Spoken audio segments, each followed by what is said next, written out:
can I complete State of Decay 2 Lethal Zone if all of my characters are absolutely terrible? Please welcome the how the bloody hell are these lots still alive? 3 of the most greedy, lazy, decrepit individuals you will ever meet. First up is Hunty Boy Michael Hunt, a doomed zoologist with crazy metabolism and both his knees replaced. Then there's Handy, full name Willie Stroker. He's a stoner also with crazy metabolism and is also a massive couch potato. Then finally, and probably the worst of the lot, is Fiddler, christened Mo Lester, who stress eats, is a massive dickhead and is decrepit. You'll notice they all have a few things in common. They all consume twice the food of a regular knobhead, and all of their quirk skills is filled with animal facts. Literally the only quirk skill in the game that is completely useless. So I may be adding a sprinkling of interesting animal facts throughout this video. But for now I take over as Handy and try to repair some faulty facilities. I can't build this because we have 0 workers. Oh, I fucked this up, haven't I? Oh my lord, I can't build anything. Handy being both a couch potato and a stoner means we have no one available to work. Fucking typical. Looks like we might be sacrificing Mr. Stroker to a juggernaut sooner rather than later. And this is why your parents always told you to stay well away from drugs, because an angry Welshman on the internet might turn you into zombie grub. But for now we'll use him to try and get a card up and running. You see, while I was setting this up, I put the difficulty to green zone so the characters could claim base nice and safely. Then once they were tucked up neatly in bed, I added all the negative shit and put the difficulty up to lethal. That means the starter card is nowhere to be seen. So after grabbing some fuel and a toolkit from Big Daddy's Auto Repair, I make my way to a pickup I found on the map. Then after a quick repair and refuel, we have a car up and running. But before I leave, I loot the entire area, collecting a few melee weapons, 2 sacks of building supplies and several cans of fuel. And I know what you're thinking, why collect building mats when you can't build? Well, shut up, alright? I then drop our supplies off back at base, but while I've been gone, we were robbed. And seeing as our group of greedy bastards eat more food than an American with a thyroid issue, we gotta get that sack back. So I head back to Big Daddy's auto shop and ask him very nicely if I can have my quavers back. Thankfully he's like, aye, but no worries. Jay, what are you doing? How come you let that man live? Listen, you knobheads, if I wanted to kill starving innocents, I'd become a politician, alright? Nah, I'm just joking, I'm not using any boons, so I don't have any guns at the moment. But don't worry, our time for shooting dickheads in the face shall come. I then find our first gun in the army tent just across the bridge from our base. Plenty of ammo too, nice. So I once again drop off a ton of supplies I've looted from nearby, then head back north because I like to clear that section of Trumbull first. But not before I climb the tallest cell tower I can, baby. What can I say, at this point is basically a staple of the brand, isn't it? But first I'll quickly search the power station, seeing as I'm here, and scraps of circuitry could prove invaluable later. So, shit, shouldn't have done that. I didn't know so at the time, but that mistake was gonna cost Handy his life. I entered the nearby shed, and with the zombies having heard my noisy search, they were waiting for me. And I get bit, taking massive infection damage in the process. Obviously at the moment it's not too bad, but as I'm not able to build an infirmary, I can't passively remove my partial infection, nor can I craft cures for when he inevitably catches plague. But for now I escape by climbing a tall ladder. What can I say, sometimes you just need to climb a tall structure to gain an additional view of the problem. And you know what, I think I might have a solution. I need to recruit an extra member of the team. I just need to make sure they have a negative trait, then I'll use livestream chat to vote on what additional negative traits I can add to them. But in order to recruit people, I'm gonna need influence. And this being Trumbull Valley, a map that you lot voted for, by the way, there are several plague guts I can take down safely in order to gain that influence, as well as a good chunk of resources. The first of which is in this little red shed. And if you've never seen this before, allow me to run you through it really quickly. Jump out of car, open door inward and release any zombies that may be inside, kill said zombies, then repark car like so. And when you get out, you'll be completely safe and immune from any kind of zombie attack, with the exception of maybe a juggernaut. But we're still early game, probably nothing to worry about. But while I'm slicing and dicing like a London teen, it's time for animal fact number 1. Did you know a group of flamingos is called a flamboyant? Which I'm sure you'll agree suits those pinky bastards down to a T. Anyway, being completely safe makes this hard barely an inconvenience. But I did make a small mistake. I've got no spare pockets to store any of my shit in. But that's alright, at the end of the day, that's the joys of having a pickup truck. We can store all of our shit in there. That is, of course, assuming you don't have a horde of zombies waiting for you. So it looks like our lazy ass is going for a little jog, even if he can barely manage it. Oh, really? My dude can't climb onto a caravan. That's how you know they're terrible characters, chat, when they can't climb on caravans. But hey, a quick jog back and we can jump in the car and get lost. Right, how many pockets have I... Oh, God, you... Oh, no! No! You kidding me? And that is it. A lapse in concentration means our lazy ass stoner boy is going to meet the great beyond. I can do this. I can do this. I can do this. Well, they do say denial is one of the stages of grief. But maybe, just maybe, we stand a chance. I got 4 minutes to save a character and I have no infirmary. But what we do have is the landmark outpost. Albeit the chances are slim, but you can get a plague cure to spawn in one of these. I fast searched the first container, but no luck. 2 more containers left to search. On to the second and... rifle rounds? Who the bloody hell stores bullets in a pissing medical facility? Not ideal, but with 1 container left, I still maintain hope. No! They say it's the hope that kills you, but in this case I think it was a mixture of gross incompetence and zombie infection coursing through his veins. But the question is, how does this lazy stoner choose to go out? Does he climb a mountain and blaze one up for the final time? Does he find a corner to cry in and weep while death comes for him? Or does he say fuck this shit and crack on to help out his former teammates? A siege site is formed in Big Daddy's auto shop and nothing will prevent Mr. Willie Stroker from eliminating the squatters. Not even a pissing crackhead. 1 shot takes down 1 of 2 screamers, and more shots than I care to admit take down the crackhead. But at least we now have our second gun. Not that it's gonna do Handy any good, but let's be honest, society improves when blokes plant trees of which they'll never butcher for roly papers. So we are now currently going for a run. This was bad idea. In all honesty, I've had better ideas. I then get ripped out as the car accelerates forward and bursts into flames. For Christ's sake! I then drop a molly and attempt to shoot a screamer with my last round in the chamber. Fuck! But then after sticking in my final mag, I handle the screamer with the utmost professionalism. Oh my god! Dude!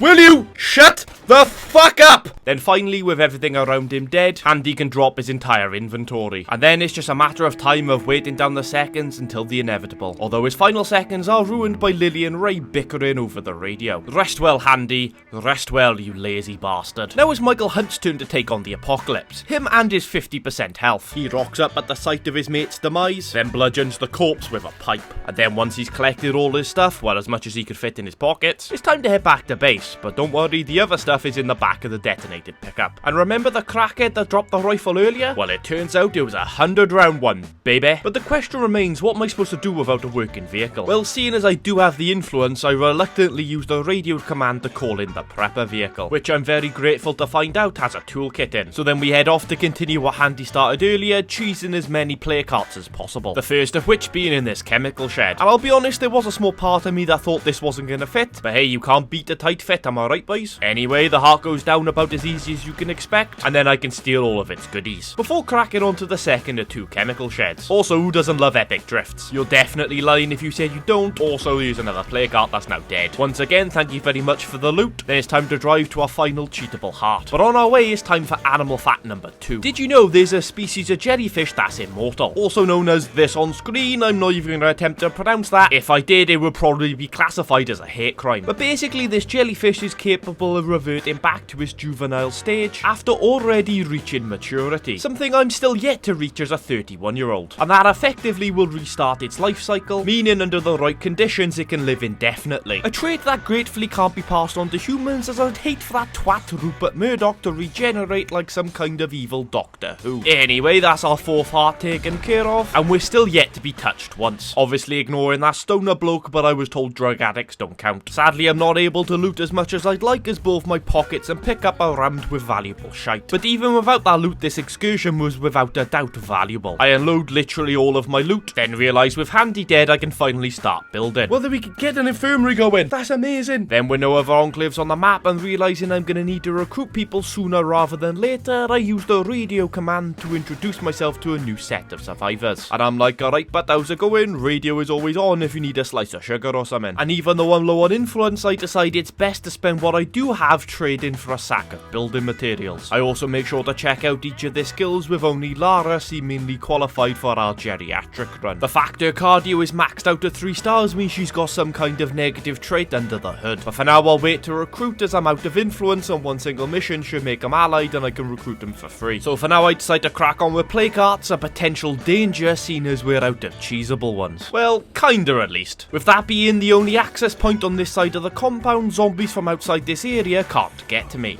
Probably. So after dispatching the only 2 Zeds from the Playcart's building, I go in and start beating it with a heavy weapon I collected from a previous heart. I actually complete the first phase before a single zombie can get to me, but now they're outside the door sniffing about. A combination of 1 molly throw and 4 melee hits completes the second phase, and just as the undead breach the front door, I toss a molly over the shoulder and dodge my way out, even taking a second to close the door behind me, although taking a second to gloat my victory over zombies mean I burn through the door. Not ideal when your starting health is on par with the King of England. And for some stupid reason I also forgot to bring healables with me. But there's one thing I do have: performance enhancing drugs. Hey look, I'm just like Paul Pogba. Nah, just joking, I'd never want to be compared to a former Man United player. Even just joking about it makes me shudder. I then climb on a nearby abandoned truck and pop off a couple of shots to draw them away from the Playcart. Try to draw them over this. Oh god, they can climb up on that. Since when? At that point I'm like, fuck it, let's just run for it. Which overall I'd say works out pretty well. Although in order to loot it I do have to lead the undead on a little wild goose chase. But inevitably I make my way back and collect all of its juicy loot. Then I head back to base to drop off said loot, then go to speak to Fiddler who has some curveball intel. Zombies are getting weaker. Well, that's fucking cracking, but thanks for letting me know. I also need more building materials so I can upgrade the infirmary, but for now I head east towards Spencer's Mill as one of my neighbours is asking for an ammo rucksack. Unfortunately for them though, the place I had in mind to loot is claimed by another enclave. Oh man, I'm gutted. I can't believe I drove this entire way for no reason. Nah, obviously not. We got another tall ladder to climb, baby. I scout the whole area, finding 3 Playcarts in the process, and a hostile enclave that's named themselves the Grocery Raiders. I'm sorry, right, but that is literally the shittiest name for a baddie I've ever heard in my life. Oh my god, I'm terrified of the scary dudes I've just raided Sainsbury's. Oh, fuck off, you twat. Then realising my crippled ass has attracted the attention of 2 hordes, I rush to introduce myself to this new enclave. And thankfully they seem pretty friendly, although I'm starting to figure out why they've named themselves the Aimless Wanderers. Bloody hell, boys, you can hit water if you have bloody gills, like. Don't worry, I'll sort this one out. But I'll tell you what, this is what I'll do. I'll call it even if you take out the dozen or so that are on their way right now. Cheers, boys, nice one. Once they've dealt with the issues I caused them, I check out their skills, but it doesn't seem like anyone has a negative trait. Well, seeing as they're no longer any use to me, it's time to leave. But not too far, as I can't travel all this way from base without being at least slightly productive. So ignoring my fatigue that's creeping in, it's time to take down another Playcart. And always remember, when you go headfirst through a window, close your eyes so you don't go blind. There unfortunately seems to be way too many Zeds in this building, so I retreat back to the pickup. And from there, I pop more Adderall and charge through more glass to assault the Playcart head on. I get a solid 6 or 7 hits in before the hordes catch up to me and I've got to retreat. And in doing so, I jump through even more glass. Honestly, if I smash any more, you're gonna think I've invested heavily in the window market, which I haven't, but that would have been a cracking segue for an investing app. Any brand out there that wants to give me 10 grand, I'll leave my business email in the description for you. Nice one. Anyway, seeing as my Adderall is still in effect, I want to get the most out of it by assaulting that Playcart. But with me being so frail, I need every zombie out of that building. Thankfully, 1 lap around the house seems to do the trick. And by the time I get back in there, the heart's actually only 1 more hit away from phasing. I then wait for the cloud to dissipate in the bathroom opposite, just as the undead start to reappear. Which was probably a mistake, as they now block my escape. Damn, I'm a bloody good professional. Thankfully, I managed to escape with the help of button bashing, and from there I go full auto on the roof of my car. And seeing as I'm rocking a 100-rounder assault rifle, it goes down pretty simply from there. I then do the quickest snatch and grab since one Portuguese evening in 2007, and make my way back to base. But you know what I think it might be time for? Animal fact number 3. Did you know some species of turtle can breathe through a multi-purpose cavity that is also used for excretion and reproduction? Well, that brings a whole new meaning to the term talking out of your ass. But at least turtles have a bloody good excuse for having smelly breath, unlike Dave in accounts. Come on, Dave, just have a bloody tic-tac, man. Anyway, I get back to base surprisingly without running out of fuel. I take over as our final terrible character, Fiddler, and he is without a doubt the worst of the lot. And I don't mean his attitudes towards children. To show you precisely how terrible he is, he's absolutely fucked after a little jog to refuel the pickup. Well, maybe he too is not long for this world. But for now, I need building materials, so get to looting, you lazy prick. He heads back to the scene of Hunty Boy's earlier victory, and after seeing off a small collection of knobheads high on caffeine, Fiddler gets to looting. He collects 1 sack of building mats from this storage shed, a second from the garden supply shed across the compound, then finally a third in the steel factory. And after that very successful looting run, I should now be able to upgrade the infirmary to level 2, which will finally allow us to start healing passively. In fact, it's the first thing I do once I drop everything into the supply locker, so providing I can survive another 16 minutes, we're golden. Ah, shit. Big Daddy's siege site is escalated to a level 3, and we have a wandering horde that's about to, well,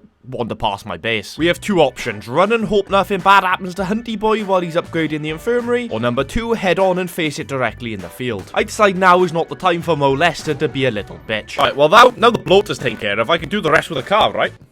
In theory that would be great, but in practice literally everything goes wrong. I'm forced into a fender bender to remove the zom from my hood, and then I try using my arse to mow down the hordes. But I basically missed and then immediately get myself stuck. Certainly not ideal, especially when apparently I didn't take down all of the bloaters. No! Fuck! I reverse hard through the horde, but I'm not able to jump out without being turned into a not-so-happy meal. By the time I do jump out, my health has hit 0 and my infection meter goes into overdrive. No! No! No! Not like this! Not like this! Not like this! Button bashing frees me from my demise, and I'm able to limp away with just over 3 minutes left to live. Thankfully, I'm able to relieve the infection with the plague cure I brought with me, but there's still the matter of dealing with the wandering horde. So I pop a stim and get to swinging, fighting every urge I have to whip out the machine gun. Thankfully, with his cardio constantly being refilled by Big Pharma, Fiddler gets to work and deals with the entire horde with nothing more than his drive shaft. Damn man, I wish I could say I was this good at swinging my shaft around. And frankly, so is my missus. Gratefully, the car managed to survive that encounter, but before I can crack on with my next plan, more disaster strikes. A level 3 siege is coming to attack our crippled delinquents. Again, with 2 options, I choose to stand and fight, knowing full well this could be exactly where everything falls apart. I once again get the pickup stuck on the bridge, although this time it's deliberate. My plan is to use it as a barricade to at least slow the flow of the undead. But first, I need to pop that screamer. Annoying little shits they are. Then after climbing to the safety of my pickup, I pop another screamer and bloater from the second wave that's now starting to catch up to the first. But that's a good thing, it means my slow the flow tactic is working. Then needing a serious amount of stamina, I pop an energy drink. Then I crack on with the whole smack and dodge technique, before taking a break to pop a bloater, before deciding now's the ideal time to drop my soda can bomb. Who doesn't love a cheeky explosion, am I right? Now suffering from caffeine withdrawal, I move into the world of pharmaceuticals, but it feels like I'm not even making a dent into this horde, and we still have a much nastier third wave to come. And that's when I notice a second siege is actually trying to flank me. It's fair to say things are not looking good for Fiddler, and how the bloody hell are these lots still alive? But sensing this wave will be much easier to deal with than a Juggernaut Feral combo, I crack on. And once the bloaters and screamers are dealt with, the rest of them should be pretty simple to deal with as they've come from the soft skins Curveball zone. But then again, I have definitely been wrong before. So now might be the time to retreat, seeing as I'm low on health, got no healables and only 1 stamina item. And it seems the other siege site has made it through my impenetrable pickup truck. Things are starting to look really bleak. With Hunty Boy distracted from the front, I come around the rear, then limp to my supply locker before sorting myself out with a medikit. And now that I'm able to fight without clutching my chest, we finished that wave incredibly easily. In fact, the other wave is also pretty simple, especially with Hunty Boy backing me up. But then it's time for the grand finale, the Jug Feral combo. And let's be honest, the only way I stand a chance is by abusing the rear end of my pickup, especially as the Juggernaut is not a fan of the combustion engine. Using my arse, I go through him like cheese through lactose intolerance, but interestingly, the Feral was nowhere to be seen. It could potentially be glitched, or maybe he's terrified of my bunda. Feel free to let me know your thoughts in the comment section. Then seeing as the sun is still shining, I decide to crack on with attacking more play cards. The first being in this house is it's in the zone of the soft skins Curveball. While high on caffeine, I charge in and wedge myself in the corner and continuously beat it until it phases. At that point, I throw myself through a window and retreat back to the car, where I complete the next 2 phases with my assault rifle. And with all the zombies having vacated the house, I can charge in and do another snatch and grab. But thankfully, it's not the kind of snatch and grab that a man named Mo Lester would usually pull off. Anyway, I drop the loot back off at base, then sticking with Fiddler, crack on to try and save a stranded alcoholic. And I know what you're thinking, I seem to get this mission in every single playthrough. And you're correct. I don't know what to say. Maybe the game knows the state that my liver is in and is trying to tell me something. Or perhaps this is just a really popular mission and I'm overthinking it because subconsciously I suspect I have a drinking problem. Any psychoanalyst knobheads in the comment section? Let me know your thoughts. Anyway, I rock up to try and save Red Eye, who might just be a massive drama queen.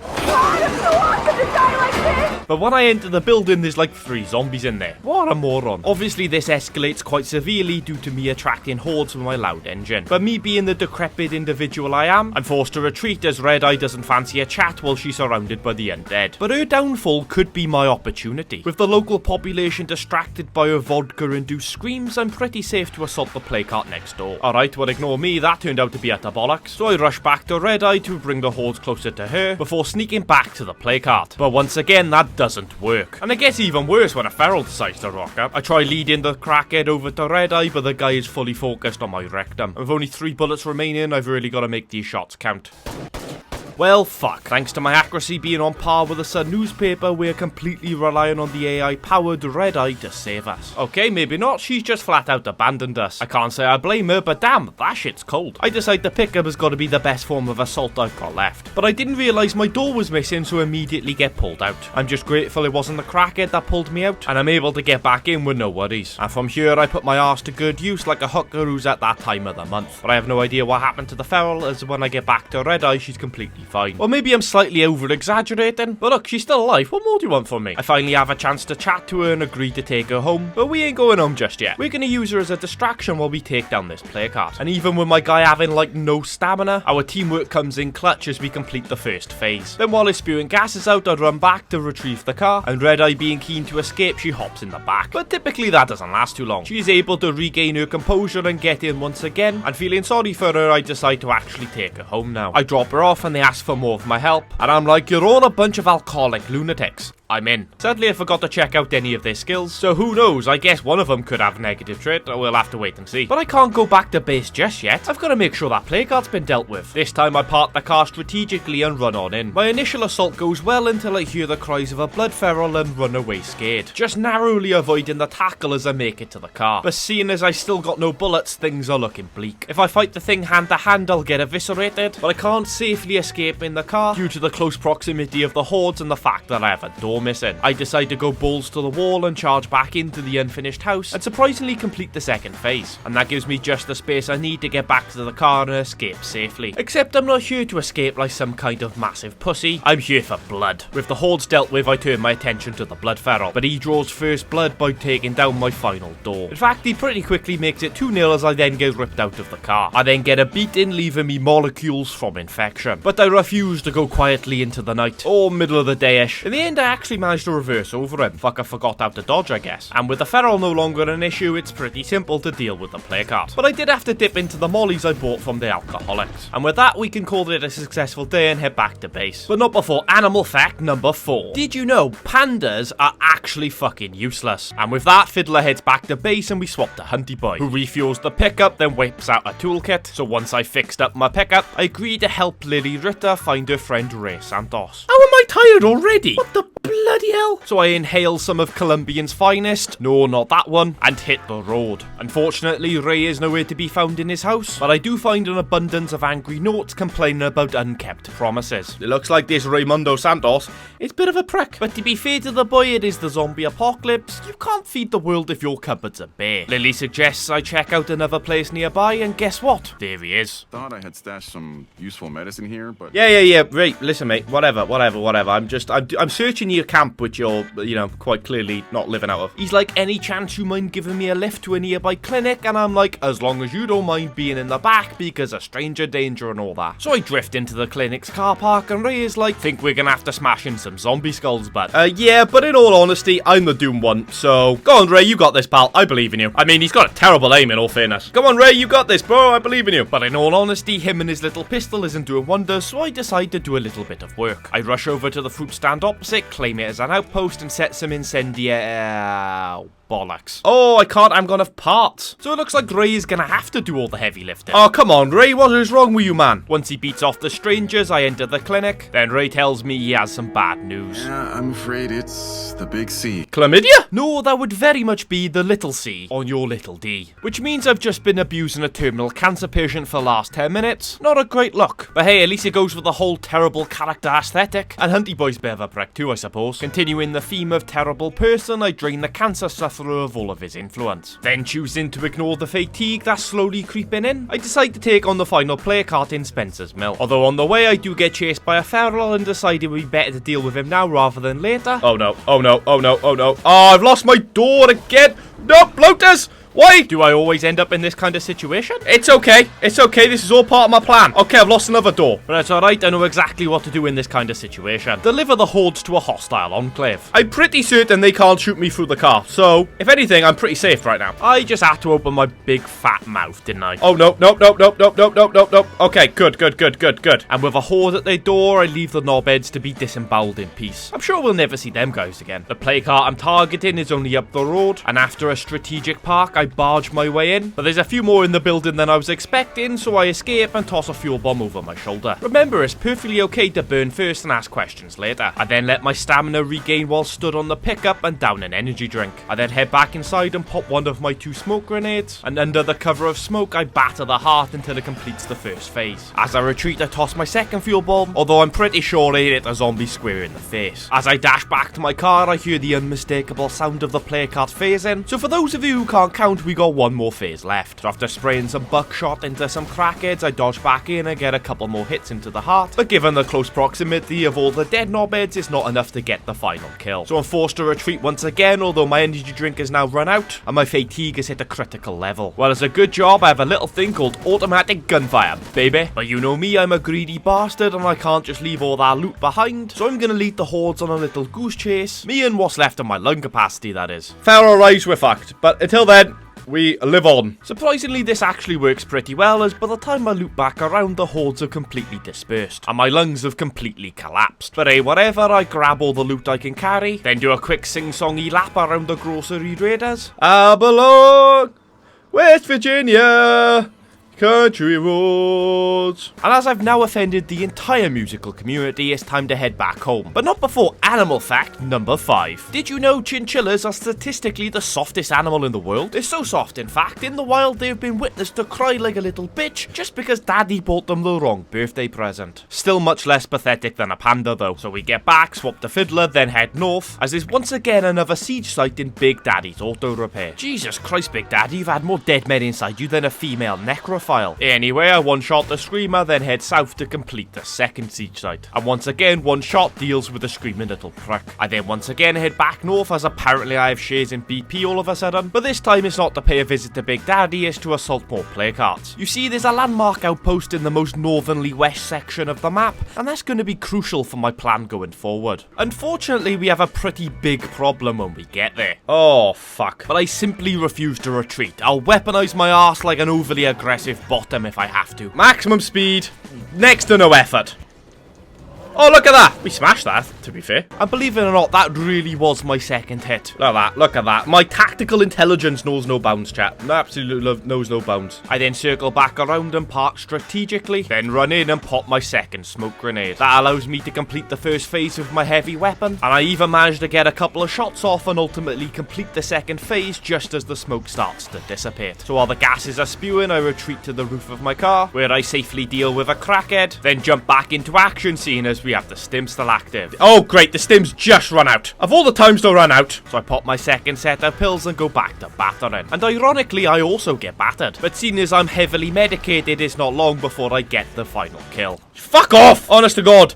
Those pricks who do the little fucking squirrely, like, as it goes round you, fuck off. Absolutely piss off. Not having it. Also, there's a feral nearby, so it's time to run. Although that attempt to flee doesn't go too well, as my bulky 4-wheel drive pickup can't drive over some flimsy cool box. Honest to God, boys. Honest to fucking God. Not an ideal situation, is it, this? My attempts to unstick myself with the radio command ends with me getting ripped out of the car. Pricks! Pricks! The fucking lot of you! And with our decrepit individual having no lung capacity and zero narcotics, I fear the worst. My plan is to claim the research station as an outpost, then set the landmines. But seeing as the building is already occupied, that plan doesn't go very well. Rather foolishly, I try to fight them, but the hordes burst through the door and I've got to get the hell out. I do a lap around the research center in the hope that I can lose them, but my ADHD brain kicks in and I've got to check out what's in that weapons case. You know what? That is actually a lot of zombies. I think it's best to check that out later. In the end, I decide the best way out is to limp back to my car, and disregarding the laws of physics plus a little can-do attitude gets me free. I then get my revenge on the hordes, which doesn't go as well as I'm gonna lead you to believe, but ultimately the final zombie falls and I claim the landmark station as my outpost. For a strategy, I obviously go with a biochem crafting, and now I'll be able to craft myself some bloater grenades. But more about them later. For now, I upgrade the command center so I can get another outpost, and seeing as that just used up the last of my building materials, I raid the rest of the area of all of its resources, including the plague cart I just destroyed. All of that looting grants me 3 sacks of building materials, but now I'm also low on meds as I used 2 of my final 3 to craft a plague cure. So I want to claim a medical outpost to gain a passive resource a day, but seeing as Ray, I'm afraid his terminal Santos, is basing in the only medical centre that isn't in plague territory,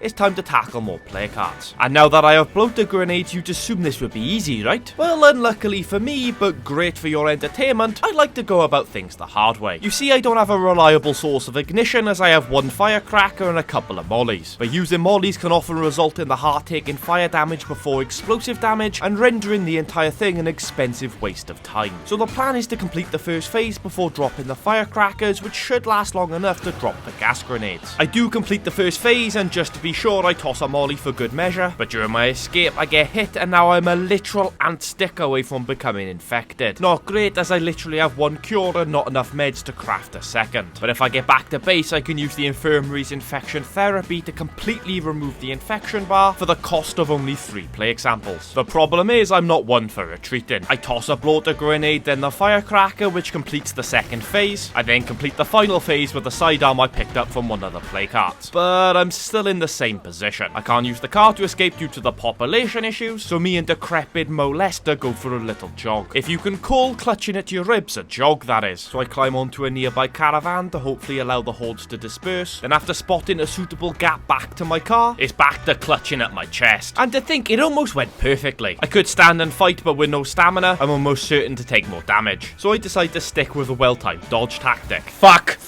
So yeah, a blind man with no hands probably could have seen that one coming. But hey, I heal up, shoot a crackhead, then escape without losing my car. So overall, I'd say that's a solid 6 out of 10. Plenty of room for improvement, but slightly above average. Well, ain't that the story of my life? I can then take the long, treacherous journey back to HQ to drop off my building supplies, although the 17 building mats that's granted me isn't enough to build or upgrade anything. And with Hunty still being knackered, we basically immediately head straight back out with Fiddler. We head back in the direction we just came from, but unfortunately we have drawn the attention of a nearby horde. Then high on caffeine, I get a battering while using the narrow doorway to limit the amount of the undead that can get to me. Surprisingly, this works out well enough to complete the first phase. I then drop a molly but can't escape the kitchen fast enough, which causes some pretty severe burns. But luckily my idiocy also takes down the play card. I'm pretty sure that was the thingy stack glitch, but given my current situation, I'm taking it. Ah yes, gotta love the thingy stack glitch, or the damage multiplier glitch as most people would call it. Then in a death-defying display of arrogance, I run back in and steal all of its loot. And then I can finally head home to give Fiddler a rest. While I'm on my way, it's time for animal fact number 6. Did you know female dragonflies will often fake being dead to stop unwanted attention from male suitors? So ladies, next time a redditor slides into them DMs, it's time to fake a brain aneurysm. Anyway, Fiddler gets back to base, but Hunty Boy is still sleeping. Not great, especially as we have a wandering horde strolling past, which we have to deal with solo. Well, maybe not entirely solo, it seems Hunty is actually a pretty prolific sleepwalker. Anyway, the final zombie falls, and I force Hunty Boy out of bed, lazy bastard. I set a waypoint for a play cart deep into the fairgrounds, as I'll then be able to claim a medical centre nearby as an outpost. Before I leave, I craft some firecrackers with my workshop, so at least now I have a reliable source of ignition for my bloater gas, even if it's rather loud. So after a quick refuel and repair, we make our way there. Oh damn, I'm a poet and I didn't even know it. In my slightly fatigued state, I am forced to do a bit of crowd control before I can have some personal time with the play cart, but with them dealt with, I head in and initiate part 1 of my plan. It's my plan. Phase, firecracker, bloater cloud. But every plan has its Achilles heel. Oh god, nope.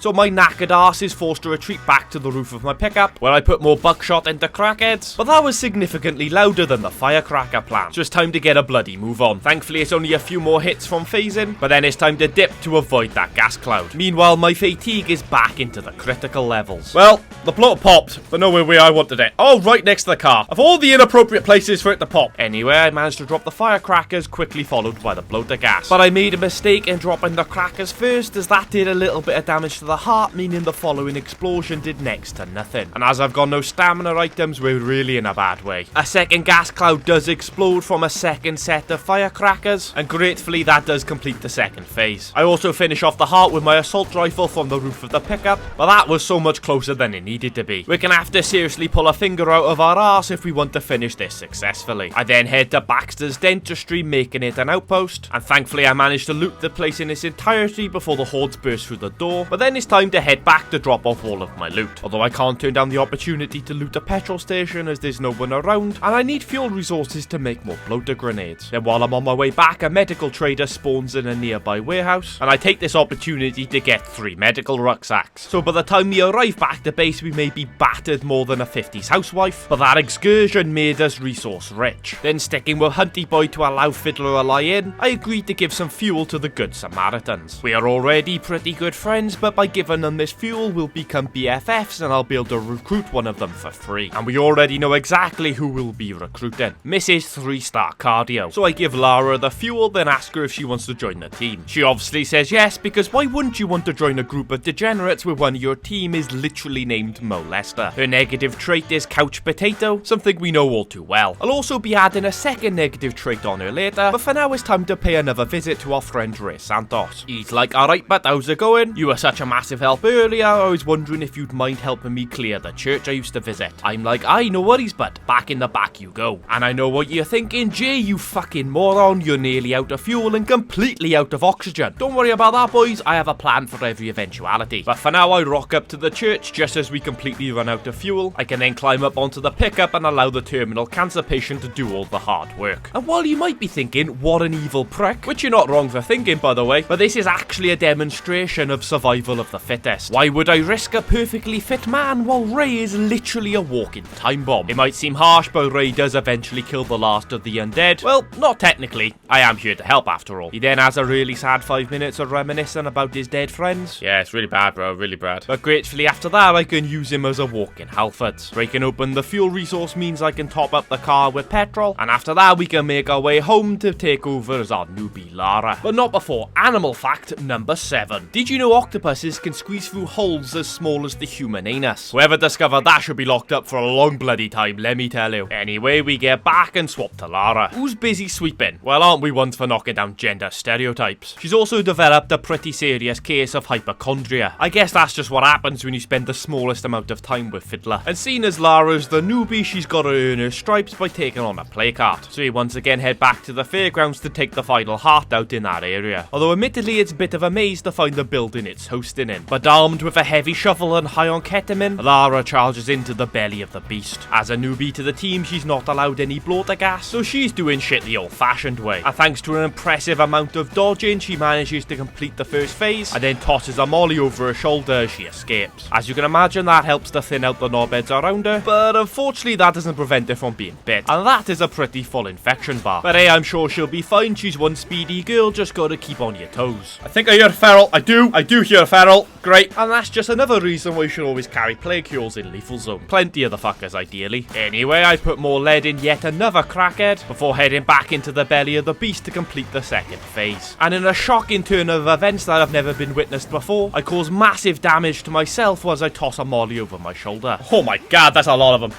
That's a lot of them, and I'm out of mollies now. But Lara doesn't need any mollies, just a shovel and a dream. And with that, Lara's been accepted into the how the bloody hell are these lots still alive. She might be our first recruit, but I'm sure she won't be our last. Long live Lara, and long live these terrible motherfuckers. So Lara heads back to take care of her injuries, and we swap out to Fiddler. And the first thing on Fiddler's to-do list is to check out a new enclave to see if they have any negative Nellies on the team. Apparently they found a huge stash of weapons or something, so let's hope they're overcompensating by having teeny weenies. But unfortunately they are not. In fact, these might be some of the most overpowered sons of bitches I've ever met. For example, Lou here is not just a fantastic cook, she has the stamina to go all night, and she's also great with an assault rifle. I decide to leave immediately before I fall in love with an NPC. Instead, I head northbound towards Mount Tana to attack more placards. The first of which being in the visitor centre. While I'm risking life and limb to end the blood plague for every individual in this town, Mickey Wilkinson is having a bitch about me being a foreigner or something on the radio. And I'm just like, Jesus Christ, Mickey, get your priorities straight, man. Also, we complete the first phase of the placard. I await for the smoke to dissipate, then pop a smoke bomb and complete the second phase. Although it seems something was hiding from me in the smoke. Oh shit, feral! Holy shit. See, that's how good smoke is, chat. I didn't even know there was a bloody feral on my ass. I also wasn't fast enough to escape the gas cloud, so our terrible stamina is now even worse. I then proceed to waste about a fifth of America's military budget trying to take down one bloody crackhead. Gunslinger is without a doubt the trait that I miss most about this playthrough. And from here, a couple more hits ends the play card. And considering how out of control the local population is and how terrible my stamina is, I decide I'll do the looting later. And for now, we continue northbound up Mount Tana and introduce ourselves to the mad scientists. You'll be glad to know Mickey has stopped rambling on about the government turning the frogs gay, and instead his compatriots have asked for my assistance in helping them get some expensive computer part from down south. I agreed to help them out as I'll need the influence to recruit and claim a new base. Mickey has decided to come along for the ride to keep an eye on me, and understandably doesn't want to be sat too close to a bloke named Mo Lester, so sits in the back. But before we go looting for strangers, it's time to go looting for myself, starting with the play cart that I've just taken out. I proceed to claim the visitor centre as an ammo outpost, then loot its entirety as well as the ammo shop next door. But while I'm doing runs back and forth the gun shop and my outpost, someone gets mean in chat. For real, what is that haircut?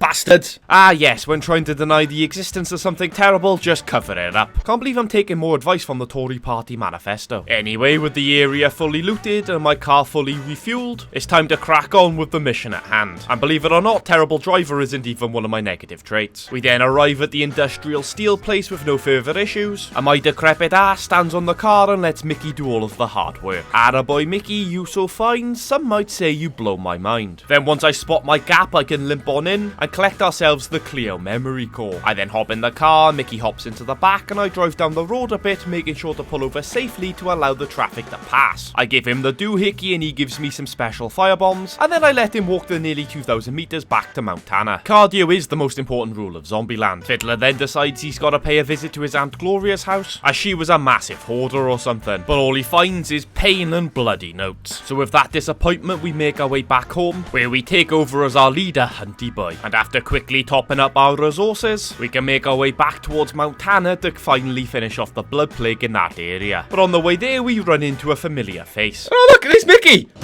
That's so funny. Oh, look, we're smoking again. Well, I guess that's my fault for running down his fat ass. I then arrive at the site of the next play cart, which is in this little warehouse. And high as a kite, we charge on in and start smacking this strange sack of meat with my heavy weapon. Unfortunately, the neighbours aren't too pleased with me trying to increase the property value, so I'm forced to burn them all down. And this tactic is also how the Targaryens resolve literally any kind of conflict. The heart completes its first phase for my flames, then a knock at the door draws me over. Oh god, I was not expecting him to be there, I'll be honest with you. I can shoot the crackhead through the window while I'm stood safely on the car. I then charge back in, swinging it about like every bloke who's just discovered the helicopter. Unfortunately, this results in a slightly damaged appendage, which goes to show, lads, don't be reckless. But even with my wonky beaver cleaver, I complete the second phase. I then do what I do best, keeping firefighters in a job. Unfortunately, however, crackheads are obviously flameproof, and when your health is already as low as it is, ferals tend to make it even lower. Gratefully, Hunty Boy is a massive pillhead, so can recover before taking it down. And with the speedy boy taken care of, I can run back in and finish off the... Oh, yeah, okay, yeah, that's my bad. That's my bad. Got cocky. Alright, well, ignoring that setback, I inject some experimental medicine and then take down the play cart. After a tactical retreat to draw out all of the deadheads, I run back in and collect all of the loot. But I figure there's gotta be at least one more play cart in this area, so make my way over to investigate. And on my way, it's time for animal fact number 8. Did you know the most deadly animal in the world isn't actually something cool like a tiger or bear? It's actually the little tiny mosquito. But you should use this as motivation for yourselves, because no matter how small and pathetic you are, you too can cause a substantial amount of pain and suffering to hundreds of thousands. Pain and suffering to thousands, you say? Well, that reminds me to ask you all to subscribe if you haven't done so yet. With the car parked strategically, I go for a little jog, and even though I take an absolute battering in the process, I do manage to complete the first phase of the play cart. Unfortunately, however, Project Scorched Earth almost ends disastrously. That was not good, that was not good. No. Gratefully, we don't succumb to third-degree burns, however, I think it might be time to use the medikit we found in the last play cart. Ah, much better, I'm sure you'll agree. I eliminate another crackhead, then run back in and surprisingly take the heart down with one more hit of my heavy weapon. I guess me must have completed the second phase with Mickey's special firebombs. But hey, whatever, that's taken care of, it's time to get out of here. But it'd be fair to say that does not go very well at all. Oh, yeah, that was definitely a mistake. Thankfully, I'm not too far away from the outpost I claimed earlier. However, it is probably a good idea to avoid a car that's about to explode. Gratefully, I got a few energy drinks, so that should get me to the outpost, where I know I've got at least a toolkit or two. I just gotta avoid any ferals en route. I've also used the radio command to call in some new survivors, as every time I've done this so far, I've been able to find at least one member with negative traits, and I want one other player so I can move bases. Also, having an enclave that close to my outpost, I'll be able to ship off any unnecessary shite to max out my potential influence. So I head over there to make some introductions. Once the pleasantries are exchanged, I pinch myself a toolkit and check out their stats. And instantly we have ourselves a winner. Nature has less than 100 maximum stamina, which means he's hiding a negative trait behind all these question marks. He's also a musician, which means his only survival skills are rolling joints and sleeping with underage girls. But before I recruit him, I spend 10 minutes running back and forth my outpost to sell them a load of shite, so I can gain all of their influence before they disband. But with all that tediousy out of the way, welcome to the team, Nate. And after stream chat vote on an additional negative trait to add using the community editor, this is how our new boy is looking. To start, he's always cold, which isn't great for stamina. He's also only got one lung, which is, I'm sure you can agree, also not great for stamina. But without a doubt, the worst trait this man has, he lived amongst celebrities. What a despicable little bastard.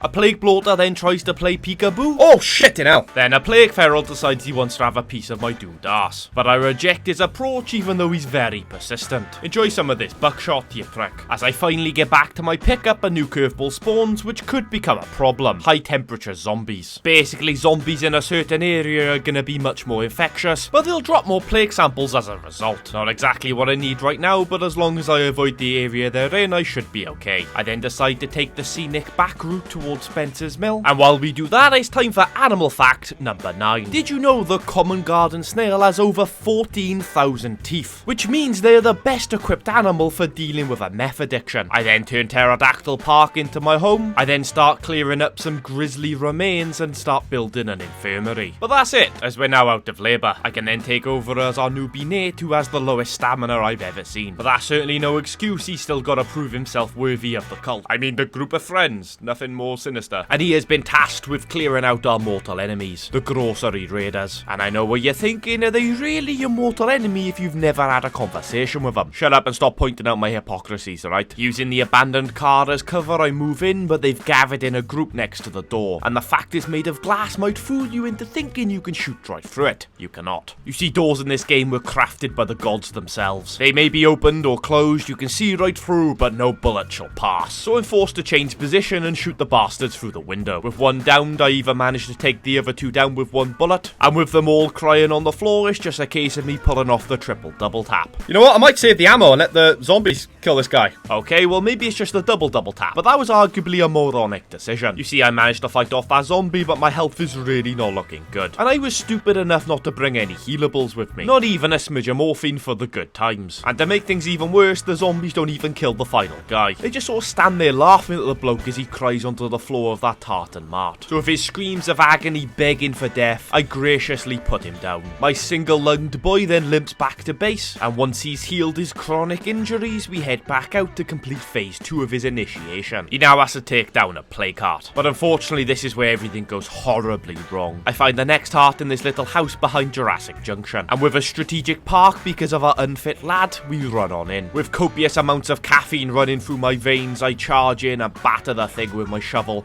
and actually manage to complete the first phase. And before I dip, I drop a fuel bomb to hopefully thin out the hordes a smidge. This actually works out perfectly as I can circle around the house and complete the second phase in record time. I once again burn it for that residual damage, then head back to the roof of the car where I plan to finish it with the gun. This act would unfortunately be Nate's downfall, although I am able to finish off the play cart. That loud gunfires attracted a nearby wandering horde consisting of a feral and a juggernaut. Well, it's fair to say that's not great, it's time to get out of here. But with the car in that position and even so close to the juggernaut, it would be suicide to try and drive to safety. First, I need to lure the hordes away. I managed to slow the pursuers with a molly and take down the feral. Where's the jug? You better not be taking anything out on my car. He's taking it out on my car. You better hope there's a toolkit in here to make do for it, because otherwise, there's not. With the car destroyed and no way to repair it, things are certainly looking bleak. But gratefully, the one thing I do have plenty of is stimulants to keep this one-lunged man going. I even climbed the nearby billboard to hopefully try to scout out the car from there, but I was not successful. So it seems Nate, the one-lunged man, has a choice. He can run back home with his tail between his legs and look like a proper bellend for losing our only vehicle, or he can take down a second nearby play cart and hope that husk has a toolkit inside. I think you know where this is going. I sprint over to plague territory as fast as my one-lunged legs can carry me, and I burst through the door with only minimal of the undead inside. I can then wedge myself deep into the corner and swing my shovel around like a madman. This keeps the undead off me while also delivering damage to the plague cart every other swing. We complete phase 1 with this tactic. I then throw myself out the window and drop a pipe bomb. I also toss a molly to try and thin out the hordes that are chasing me. But with my stimulants still active, this isn't time to rest. So I head back in and start swinging. That is until a feral rocks up. At that point, it's time to run as fast as my one-lunged ass will carry me. I managed to take it out from the roof of an abandoned car, but without Gunslinger, that used up a serious amount of ammo. I complete phase 2 with a couple more hits and then drop a frag grenade behind me. That did a great job of crippling all the Zeds inside, and believe it or not, one more swing ends the play cart. But now is no time to run. The whole reason we've taken this down is to loot it and hopefully find a toolkit. Unfortunately, the game won't let me open up the husk with this many knobheads around me, so I've got to lure them all outside before I can run back in and check the loot. And you'll never guess what we find in that play cart, baby. Yeah, fuck all. Okay, so yes, we might have failed in bringing home a working vehicle, but Nate did take down 2 hearts, and he has a sack of ammo supplies to take home as a prize. Yes, I do realise I've decided to run quite heavy. It's kind of how I do things. All Nate needs to do now is get back home to safety. If a feral spawns, I'll be honest, it might be lights out. Don't worry, it's only 400 more meters. Nate can make it. Damn, that thing's fast. Yeah, of course I was gonna jinx it, but not just one. A triple pack of bastards want to feast on my final lung. Well, you ain't having it, you crack-headed fuckers. Well, if you want it, you're gonna have to prize it out of my cold, dead chest. I use my final molly, which managed to slow down 2, and that gives me the time and space needed to headshot the 3rd. But now his brothers are coming to seek revenge. My shots unfortunately miss, and I dodge forward, avoiding his charge. His first charge, that is. The second I wasn't quick enough. And that is without a doubt one of the most brutal and quickest deaths I've ever experienced. And the bastards responsible didn't even finish their meal. Can I get an RIP in the comment section for Nate? While his life was short, his spirit most certainly was not. We then take over as Fiddler, who has managed to decipher his aunt's prepper plans. And gratefully, their location is under 300 meters away. Very handy as we now have no car. What's also really handy is our prize being a new vehicle. And it's funny how things work out. Unfortunately, however, Fiddler's decrepit arse isn't capable of handling these hordes. Especially as Nate had taken our last supply of stimulants. So with snacks being my only supply of stamina, it's time to retreat. But it's a tactical retreat, and once again bringing these hordes to the aimless wanderers. They helped me out previously, I'm sure they wouldn't mind doing it again. From the first floor, I watched the bloodshed unravel. Zombie after zombie pile through the doors, and the aimless wanderers hold them back with all of their might. I then get bored and yeet myself off the balcony, and Fiddler barely even rolled an ankle. I then decide I'm gonna need a toolkit from the auto shop across the road to get Aunt Gloria's car up and running. But it's fair to say that did not go to plan. So here we are, once again leading a horde back towards the aimless wanderers. Hey, aimless wanderers, my neutral buddies, how you doing? Where the bloody hell are you? Gratefully, they haven't moved out of town. However, this time the fight leaves Fiddler with a considerable amount of damage. And while he didn't know it at the time, those injuries would later go on to save his life. With those hordes dealt with, he heads back to the auto shop and grabs the toolkit. And from there, he can fix up Aunt Gloria's Vagabond and drive it back to base. But with him already have taken damage, I decide he needs a rest and take over as Lara. And Lara's quest is to collect all the goodies from Nate's rotten corpse. And thankfully, that should be pretty simple, seeing as the blood ferals have wandered off somewhere. But sadly, this is where tragedy must strike in quick succession. Oh, bloaters, bloaters, bloaters, bloaters, bloaters. Avoid them, please. Oh, no, no, no, no, no, no, no, no, no, no! Bloater gunk fills her lungs as she becomes infected. 2 more bloaters pop right next to her and her health tanks hard. You have got to be fucking kidding me. No, no, no, no! Fuck! Poor Lara, she deserved so much better than that. R.I.P. Queen, I hope you rest well in eternal darkness. But it's fair to say that certainly leaves us in a perilous situation. 11 play carts remain, and with only 2 severely damaged boys remaining, is it even possible to pull it back from this situation? Before I head out, I put most of my fuel supplies into bloater gas grenades and start construction on a workshop. Whether we get to use it or not is anyone's guess, but I'd rather see it and not need it than need it and not see it. Then taking over as Hunty Boy, we go to collect Lara's car. Her corpse, however, is nowhere to be seen, so I guess that's a load of supplies we're never getting back. We also only have 3 plague cures left and only 2 medical supplies, so ideally we really need to avoid any and all plague interactions. And I know what you're thinking, is that even possible? Probably not, in all honesty. I've also got no toolkits left and this car looks like it could implode at any moment. Shit, I never thought I'd relate to a Jeep so much. So I head south to the opposite side of the map and find our first of 11 just outside of Marshall. And as my plan is to use bloater gas, I don't want to accidentally blow up my car, so I park up on the opposite side of the building. I can see the heart from the roof of my car, and once I've eliminated the undead in my way, I run in and drop my only flare. Followed by the first of 3 bloater grenades, which explodes, but seeing as the crowds are now out of control, I have to do a fair bit of dodging before I can drop my second and third grenades. The third grenade does get the kill, but not without issue. That got it. Okay, yeah, we're on fire. And also, absolutely knackered now. But that is how good bloater gas clouds are, chat. That is how good bloater gas is. With the hordes in the building out of control and me being one greedy bastard, I try to lure the zombies away before charging back in and grabbing anything of any sort of value. I can then make a quick getaway and go looking for our next play cart, which thankfully is just across the road. Don't want to be wasting fuel when our resources have dwindled so drastically. Unfortunately, I can't get my spare bloater grenades out of the boot, as my pockets are full and the undead were on my arse, so I decide to try and take out this heart without them. I managed to complete the first phase simple enough, then drop a pipe bomb I collected from the previous play cart. But with the cries of a blood feral ringing through my ears, I retreat back to the car's roof. How does buckshot taste, you bastard? I then pop another stim and charge on in, where I complete the second phase very easily, then drop a pipe bomb as I exit. I then loop back around the house and finish off the play cart just as the hordes are catching up to me. Still being that greedy bastard, I want to loot, so I have to lure all the hordes away from the building. And my car. My very fragile car. Look, there's dickheads in there. They're not doing anything. What's that about then? Once they're all outside, I run back in and grab anything of any use. That toolkit will especially come in handy. I then drive myself to the middle of a nearby field, repair the car and sort out my inventory for a bit. We can then make our way to the next heart, which is luckily very close by. And this one's pretty simple. I park up, climb onto the bonnet, lob a firecracker, then 3 bloater grenades.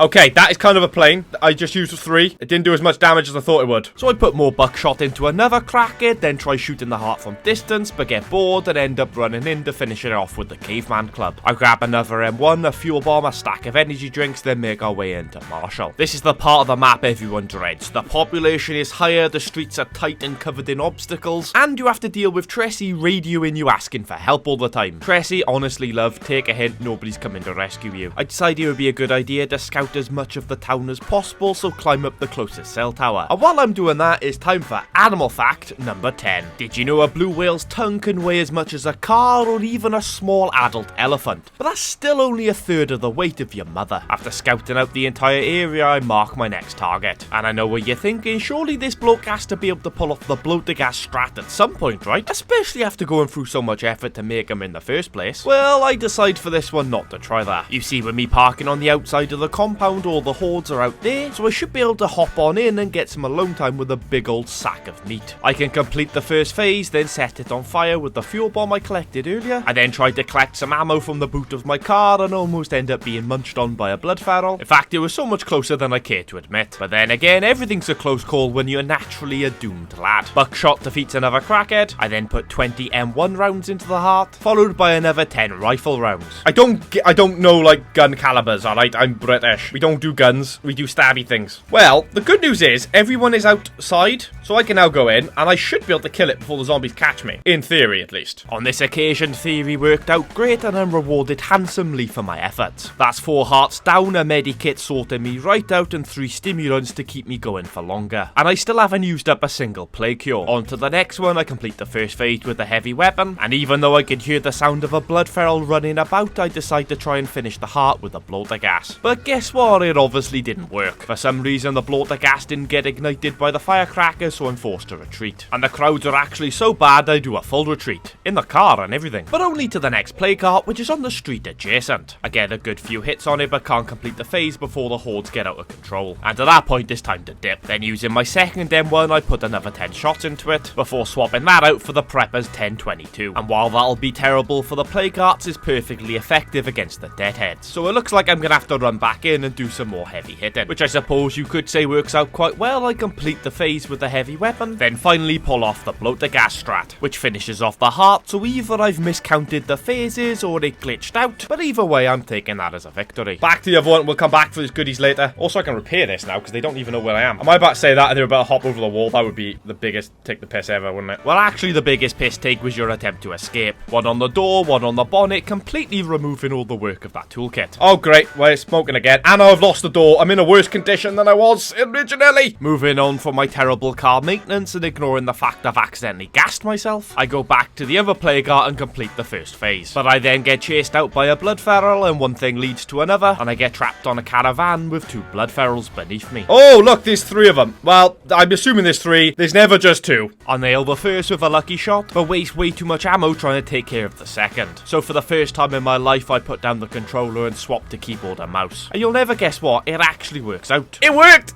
What can I say? It fucking worked! It worked!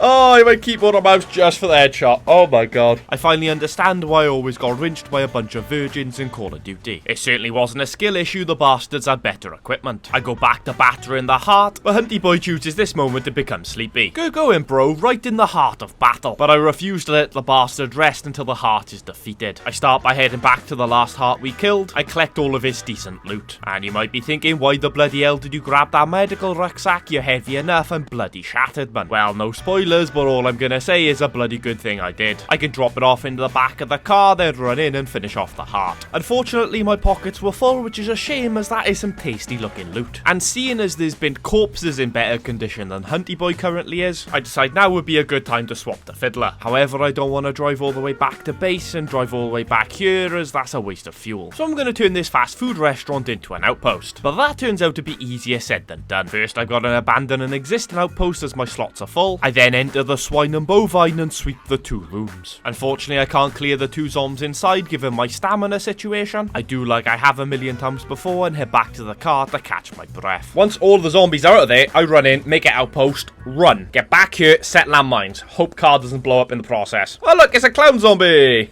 Now he's missing a face. Unfortunately, my plan doesn't work as I guess the zombies were too close to the building or something. So instead, clutching my chest, I limp across the road to the petrol station and climb to the safety of a horse box. I then decide to try and claim the petrol station thinking it'll be easy as there's only 1 room, but no luck. So instead, I try limping further away and circling back round to the swine and bovine, and this time it actually works. I can claim the outpost, then set the No! I'm gonna pot! And unfortunately, I didn't have time to scrap anything as the undead was too close to my rectum. So it looks like I'm going back to luring dickheads away before running back inside and panic scrapping from my supply locker. And from there, well, you can probably figure out what I did. What can I say, ladies and gentlemen? I am a tactical genius.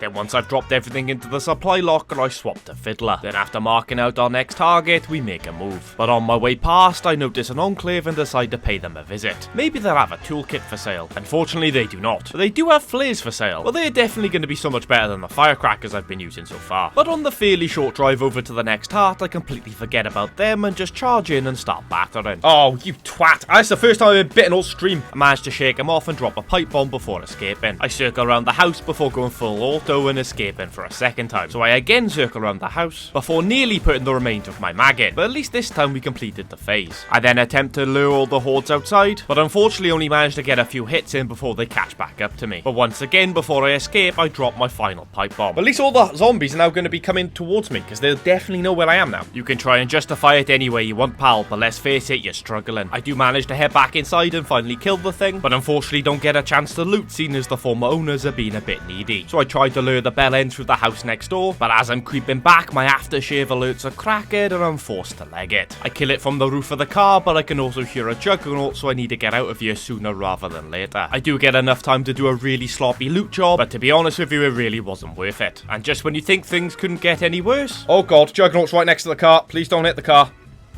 Whoo! Baby! Come on, Juggy boy! But to be honest, right now the Juggernaut is the least of your concerns. Oh shit. That was, yeah, rookie mistake. Now we have 2 plague cures remaining. Regain the stam, get the car. and just get the fuck out. And that is exactly what I do. And at this point I realised there was a play cart I was missing right next to the enclave I was at earlier. So I make my way back there, seeing as if I get overwhelmed I can retreat back to the strangers and they can tidy up the crowds for me. And any and all crackheads. Luckily I was packing enough stacks to make the trip across the street. And gratefully these bastards are armed to the teeth. And no matter what I did, the crackhead only had eyes for me. Well, I'm honoured and disgusted in equal measure. And once they have dealt with the feral and the hordes it attracted, I can make my start on the heart. And it's at this point I remember I've got flares and bloater gas. Although the first flare I drop completely misses and goes into the bathroom, which isn't ideal as it's too far away to ignite the preceding bloater gas, so I have to drop my second flare in order to get it to blow. I also toss my second bloater gas just as a burning feral tackles me, so now I've got to escape pretty quick. But I have no idea whether or not that was successful or not. I lure everything pursuing me back towards my two BFFs, and guess what? A juggernaut has decided to make an appearance. I'm just relying on this enclave while I stay warm next to this fire. But it's fair to say that decision didn't go too well for one of its members. I mean, it's okay, they still got two. So I figure it's probably time to show I'm a worthy member of the team. Oh, look at that! I got the killer blow! Oh my god! Ah yes, that was entirely Fiddler. We experienced zero outside help whatsoever. A few more swings of my double bit axe ends the heart, and we only have 3 more remaining on the entire map. Who'd have guessed we'd have got so far with such terrible characters? Fiddler is decrepit and nobody likes him, while Hunty Boy is doomed and has no working kneecaps. These are people that would struggle to survive in the current day, never mind the zombie apocalypse. Certainly forget about Lethal Zone. For now I decide to head back to base. I can risk the fuel to remove this infection at the infirmary, as well as hopefully sort out this damage. I've also got loads of rucksacks taking up space in the boot, so it'd be good to drop them off. If only I could foresee what damage this would cause. As I get back to base I notice a horde wandering past, and at its core is a feral and a juggernaut. A combination forged in hell itself. I'm able to deal with a feral simple enough, but seeing as none of my weapons have suppressors on, we're in deep shit now. I start to deal with the plague zombies, but Fiddler has chosen the worst time ever to start to get sleepy. The Juggernaut has also breached our back doors and is now absolutely dominating Hunty Boy. So much so he ends up with Blood Plague. At this point all I can do is run to try and save him. If I get far enough away the attack should cease, and then I'll return and kill the Jug with my car. Once I'm a safe distance away I check him into the infirmary, which should keep him alive for now. But in order to pull off this plan I'm gonna need a toolkit to fix up this car. But I've already looted this Big Daddy auto shop. The only thing I hadn't touched was this rucksack of jerry cans. So in my desperation I radio for a new vehicle delivery, which ironically comes with a toolkit. So now it's time to hit a fat fucker with my pickup. Again. Unfortunately the big bastard refuses to leave my home. So I guess it's time for Fiddler to earn his hero status. For the briefest of moments I suspect it's given up, as it takes hit after hit from my heavy axe. But it must have been daydreaming. It charges at me and I narrowly avoid a certain death. But in my moment of desperation, Hunty Boy rises from his deathbed and decides this Juggernaut has overstayed his welcome. But that doesn't go too well for the lad. No! No! Oh no! Oh no! This has just become a solo survivor run. We're gonna need a serious amount of RIPs in the comment section. Nobody deserves to die like that, especially Michael Hunt. Rest well, my friend. I hope Valhalla is kind to you. In his grieving state, Fiddler retreats, but only as far as the local tartan mart. You see, one of the mad scientists we met earlier is asking for help, and Fiddler is feeling especially manipulative. Aye, sure Isabella, no problem, I'll help you with your Cleo problems. He then necks a coffee to remove his fatigue, and uses up the last of our meds to fix up his injuries and infections. Then, while silently declaring himself as the supreme leader, he heads back into Marshall ready to use and abuse a mad scientist. He single-handedly kills the next plague cart while Isby acts as a distraction.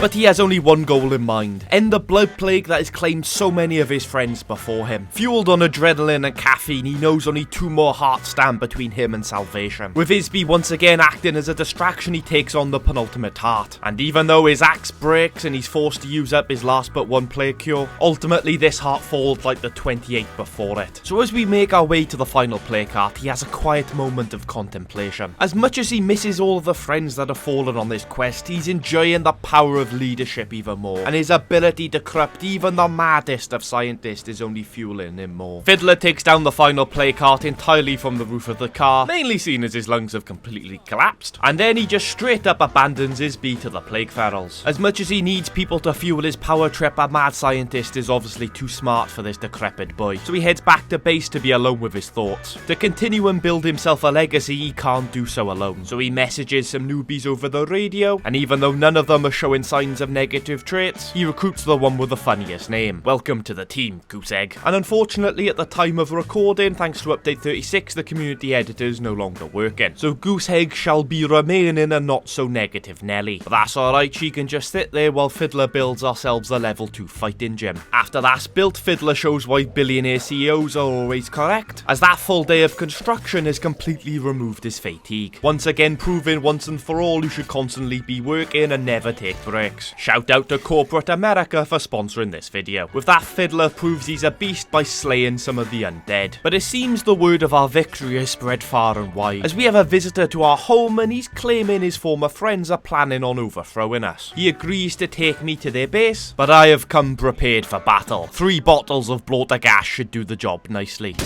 Fire in the hole! Oh shit!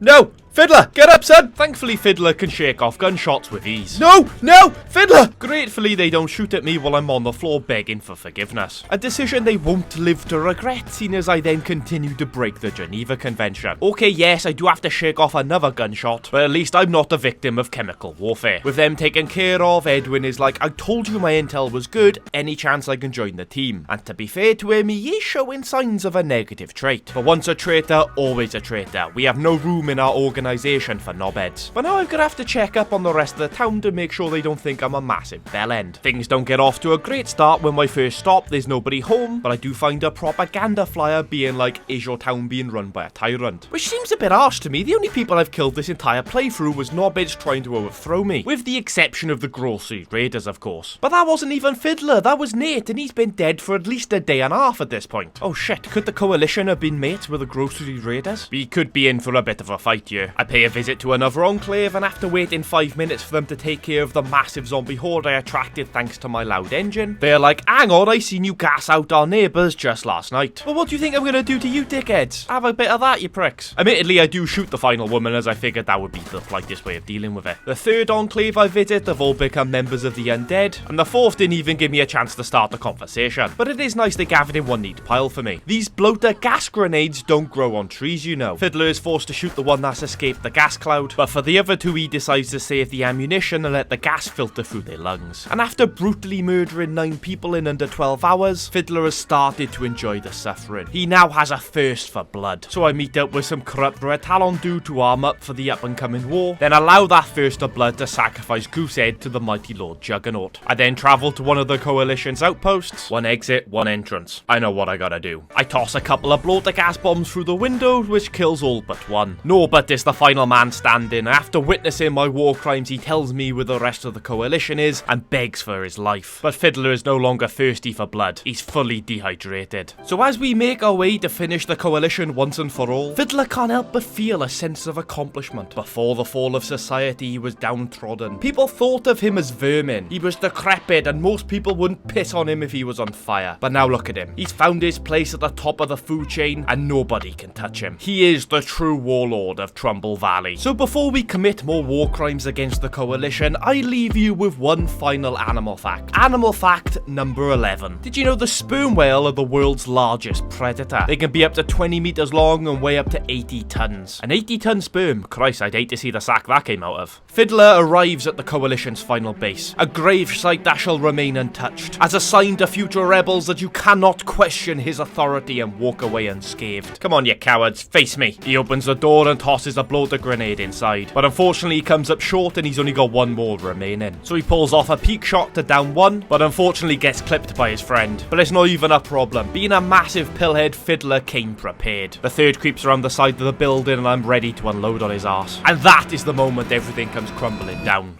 No! No! Fiddler! Oh, fuck. Fiddler falls at the final hurdle. So close to immortality, yet so far away from victory. Hope all of you watching take this as a lesson throughout your lives. Bad things will eventually happen to terrible people. In the end, perhaps all it'll take is a little coalition. We'll talk about an anticlimactic ending.